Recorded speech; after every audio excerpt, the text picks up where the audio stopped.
सामीन मोहतरम अस्सलामु अलैकुम वरहमतुल्लाहि वबरकातुहू। स्कूल प्रिंसिपल का ओहदा बहुत अहम ओहदा होता है। किसी भी स्कूल की कामयाबी और नाकामी का दारोमदार स्कूल प्रिंसिपल की कारकर्दगी पर होता है। यूँ तो प्रिंसिपल के सारे काम ही अहम होते हैं, लेकिन तकनीकी एतबार से अमूमन प्रिंसिपल का 50% वक़्त वो चेकिंग के अंदर गुज़रता है। यानी स्कूल की टाइमिंग अगर 6 घंटे है तो उन 6 घंटों में 3 घंटे प्रिंसिपल के चेकिंग के अंदर गुज़रते हैं। आज की इस वीडियो के अंदर मैं आपको चेकिंग के हवाले से ही गाइड करूँगा कि चेकिंग की चंद बुनियादी अक़साम हैं। Teacher checking, subject checking, copy checking, school की अमूमी चेकिंग, हिफ़्ज़ क्लास की चेकिंग। यानी इन चीज़ों की चेकिंग जो है ये आपने क्यों करनी है, कैसे करनी है, और जब ये चेकिंग हो जाएगी तो इसके बाद हमने क्या करना है। इन तमाम चीज़ों पर आज की इस वीडियो के अंदर मैं रोशनी डालूँगा। तो आइए सबसे पहले लेते हैं हम टीचर या क्लास चेकिंग। रोज़ाना कमोबेश 3 टीचर्स की चेकिंग ज़रूरी है। अब टीचर चेकिंग क्यों ज़रूरी है, क्यों की जाए, तो इसमें पहली बात यह है ताकि गलतियों पर गाइड किया जाए और इन्हें दूर किया जाए, क्योंकि अगर गलती दूर ना हो तो फिर चेकिंग का कोई फ़ायदा नहीं। और दूसरी वजह यह है कि चेकिंग इसलिए की जाती है कि हमने अपने टीचर को बेहतर बनाना है, ना कि इसलिए करनी है कि हमने इस टीचर को स्कूल से निकाल देना है। असल काम, असल मकसद काम में बेहतरी लाना है, टीचर को निकालना नहीं है।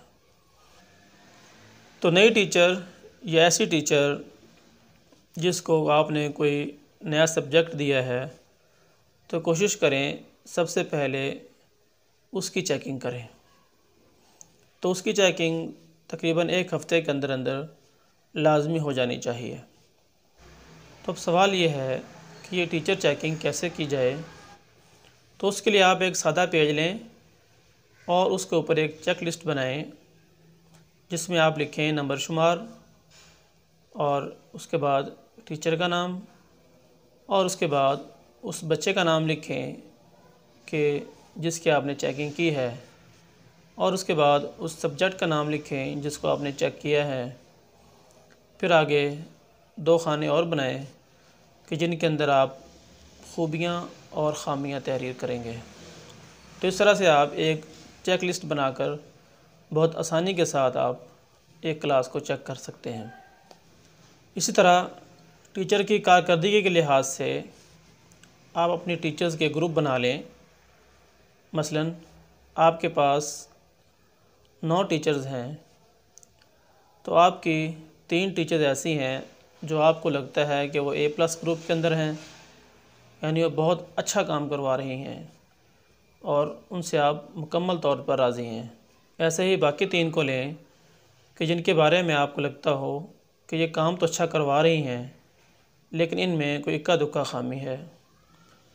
फिर उसके बाद जो आखिरी सबसे लास्ट में जो टीचर होंगी जो आपको लगता है कि जिनके अंदर ख़ामियाँ ज़्यादा हैं और दूर करने वाली हैं, उन टीचर्स का ग्रुप बना दें।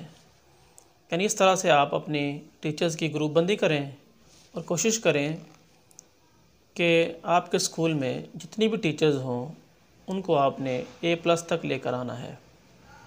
उसके बाद है कि टीचर को मालूम नहीं होना चाहिए कि मेरी चेकिंग कब होनी है, यानी आप तरतीब को चेंज करते रहें। तरतीब बनाते वक्त ख़्याल करें कि रोज़ाना 2 नई टीचर्स और 1 पुराने टीचर की आपने ऑब्ज़र्वेशन करनी है। जिस दिन किसी टीचर की आपने ऑब्ज़र्वेशन करनी है या चेकिंग करनी है, उस दिन कोशिश करें कि उस क्लास के किसी बच्चे की एक कॉपियों का सेट आपने मुकम्मल चेक करना है। अगर आप किसी टीचर की दोबारा से ऑब्ज़र्वेशन कर रहे हैं या चेकिंग कर रहे हैं, तो आपको ये मालूम होना चाहिए कि जब मैंने पहले इसको चेक किया था तो इसके अंदर कौन कौन सी ख़ामियाँ थीं और अब इसने कौन कौन सी ख़ामियों को दूर कर लिया है और कौन सी इसके अंदर बाकी रह गई हैं और कौन सी ख़ामियाँ नई पैदा हो गई हैं। इस टीचर चेकिंग के अंदर आपने चेक क्या करना है, ये सबसे अहम चीज़ होती है कि अक्सर हमारे दोस्तों को इस चीज़ का पता नहीं होता कि हमने चेक क्या करना है।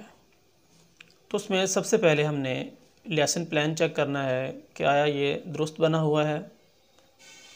उसके बाद हमने देखना है कि टीचर की जो तैयारी है, जो सब्जेक्ट इसने पढ़ाया है, आया इसने ये तैयार करके पढ़ाया है या बस आया और बुक खोलकर पढ़ा दिया है, यानी बग़ैर तैयारी के पढ़ाया है।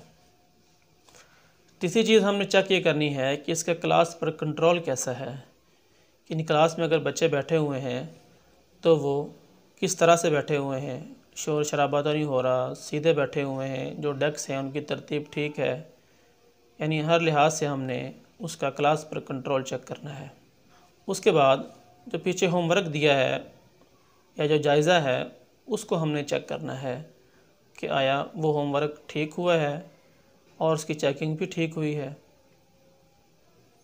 उसके बाद राइटिंग बोर्ड का इस्तेमाल देखना है कि वो कैसे हो रहा है, यानी आया वो उसूलों के मुताबिक हो रहा है या बस एक रूटीन में हो रहा है और टीचर्स को पता ही नहीं है कि राइटिंग बोर्ड को किस तरह से तैयार किया जाता है और कैसे इसको इस्तेमाल किया जाता है।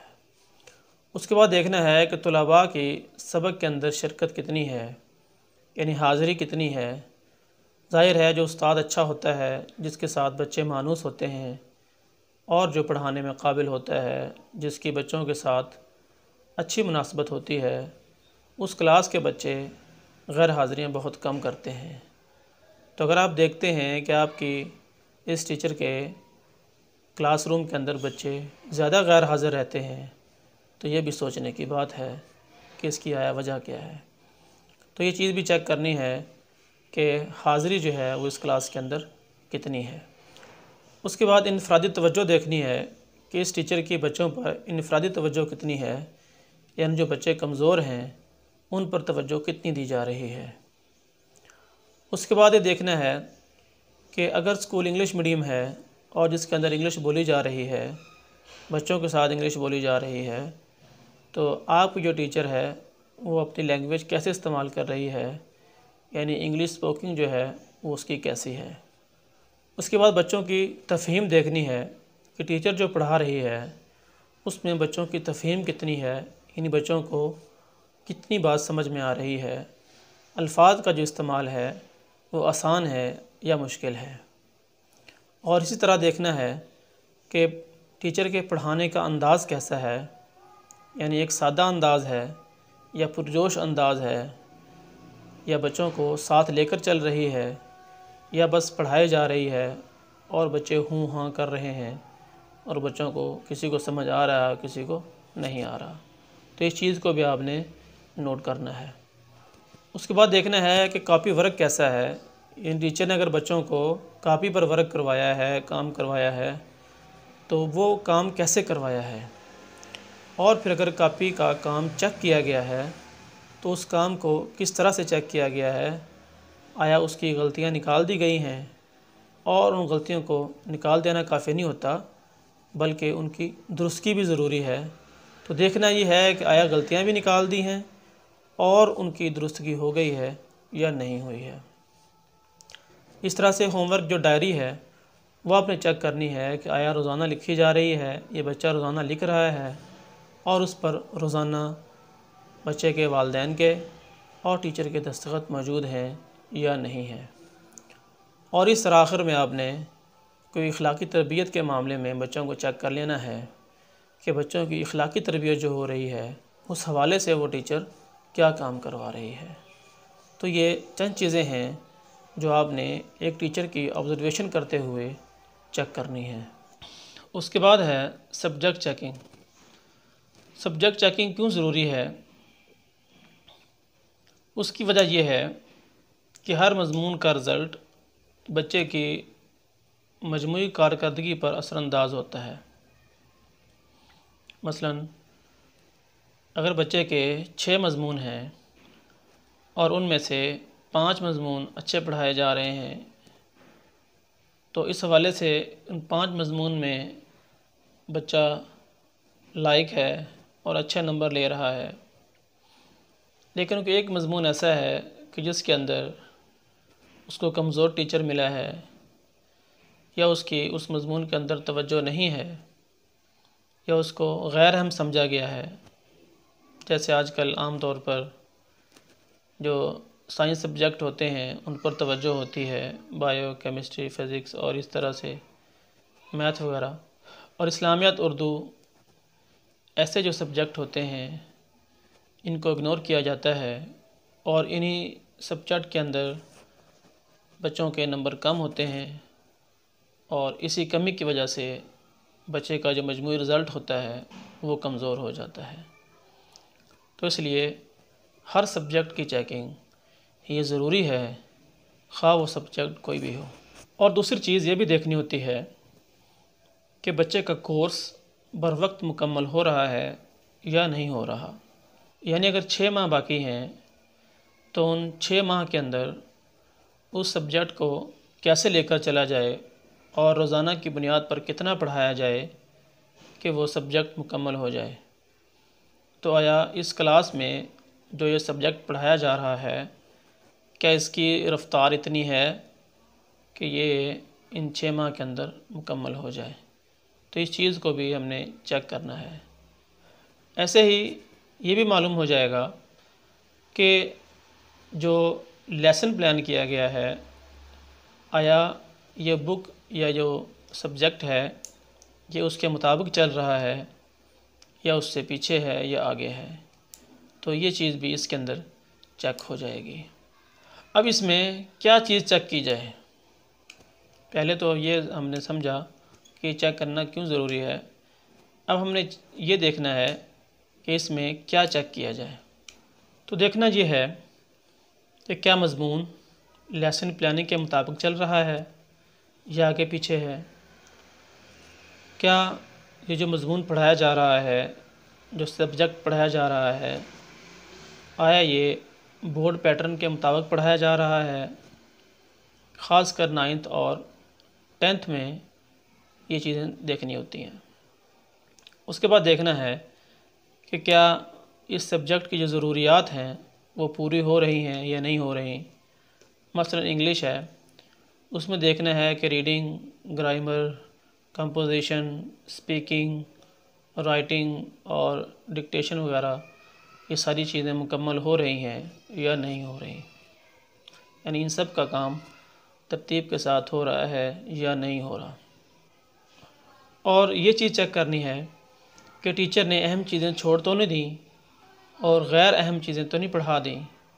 अगर अहम चीज़ें छोड़ दी हैं तो इसकी भी निशानदही करनी है और टीचर को पाबंद बनाना है कि वो इन चीज़ों को भी पढ़ाए। ऐसे ही देखना ये है कि क्या जो काम हो रहा है वो तकनीकी एतबार से दुरुस्त है या नहीं। मसलन एक चीज़ ऐसी है कि जिसके इम्तिहान में नंबर कम होते हैं और दूसरी चीज़ ऐसी है कि जिसके इम्तिहान में नंबर ज़्यादा होते हैं।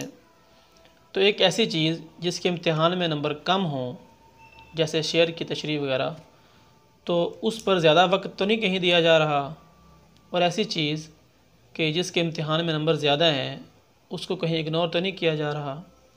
तो ये चीज़ भी देखनी है। और ये भी देखना है कि एक चीज़ की हम जब तशरीह कर रहे हैं तो कहीं ऐसा तो नहीं कि वो तशरीह उससे भी मुश्किल हो कि जिसकी तशरीह की जा रही है। तो इसलिए तकनीकी एतबार से भी देखना है कि इस मज़मून को हमारा टीचर किस लिहाज से लेकर चल रहा है। अब सवाल होता है कि सब्जेक्ट चेकिंग कैसे की जाए। तो इसके लिए सबसे बेहतरीन दिन वो दिन होता है कि जिस दिन आपका टीचर छुट्टी पर हो। सब्जेक्ट चेकिंग पर बहुत ज़्यादा वक्त नहीं लगाना चाहिए। जो माहिर प्रिंसिपल होता है वो तकरीबन 10 मिनट के अंदर अंदर ही इस एक सब्जेक्ट को चेक कर लेता है। सब्जेक्ट चेक करते हुए आपने टोटल 6 बच्चे लेने हैं। 2 ऐसे बच्चे जो टॉपर हैं और 2 ऐसे बच्चे जो दरमियाने दर्जे के हैं और 2 ऐसे बच्चे जो कमज़ोर हैं। उन 6 बच्चों को आपने चेक करना है।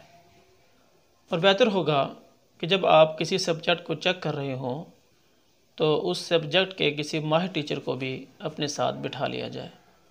और ये भी चेक करना है कि कहीं सारा काम जो है वो खुलासे को सामने रख के तो नहीं करवाया जा रहा, यानी टीचर की अपनी मेहनत भी है या बस खुलासे से ही बच्चे रटा रटाया काम कर रहे हैं। इस चीज़ को भी चेक करना है। अब सवाल होगा कि चेकिंग कैसे की जाए और चेकिंग का तरीक़ाकार क्या हो। कुछ बच्चों से एक एक दो दो लाइन रीडिंग करवाई जाए या कुछ बच्चों से कुछ सवालात बोर्ड के ऊपर हल करवाए जाएं और ये चेक किया जाए कि आया बच्चों का जो कॉन्सेप्ट है वो क्लियर है या नहीं है, या बस रटे रटाई बातें हैं जो बच्चों ने सीख ली हैं। इसी तरह से डिक्टेशन भी आप लिखवा सकते हैं बच्चों को, इमला भी लिखवा सकते हैं और कापी भी चेक कर सकते हैं कि काम कैसा हो रहा है। और फिर उन कापियों पर जो सवालात दिए गए हैं आप उनको लिखवा कर या सुनकर भी देख सकते हैं। तो इस तरह से आप अपने बच्चों की सब्जेक्ट चेकिंग जो है वो कर सकते हैं। तो आज के लिए इतना ही।